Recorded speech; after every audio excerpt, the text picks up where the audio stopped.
एबे एबे आसिला खुशी खबर। सरकार वर्धित भत्ता को नहीं कहिसेंती बड़ घोषणा। तेबे एही दिनठार मिलिबाकु जाउछि समस्त भत्ता हिताधारी को 3000 टंका भत्ता राशि।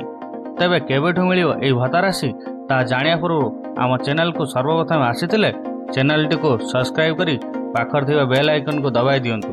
आ हां, वीडियोटी जदि भल लागि थाए वीडियोटी को लाइक करी दियंतु।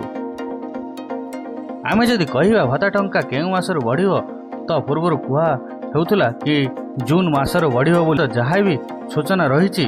भत्ता टंका बढ़िला बेलू जुलाई मास प्रथम सप्ताह सुधा बढ़िबो बोली घोषणा हेबाकु जाउछि। 80 वर्षरू अधिक बयस वरिष्ठ नागरिक एवं 80 वर्षरू किंवा ताठारू अधिक दिव्यांग व्यक्ति माननकु एणिके 3500 टंका भत्ता मिलिबो। राज्य सरकार एही निर्देश समस्त DSSOS निर्देश जारी करिसेंती। जेउमानक बयस 60 वर्षरू अधिक 80 वर्षरू कम कौन भाई से 3000 भत्ता राशि मिलूना से नहीं राज्य में बहुत जगार कला दिवस पालन होता जहाँ को नहीं राज्य सरकार चिंता करिसेंती। विशेषतर जहाँ खबर मिलूँ जुलाई मास प्रथम सप्ताह सुधा घोषणा हेबाकु जाउछि समस्त भत्ता हिताधारी मानक पई।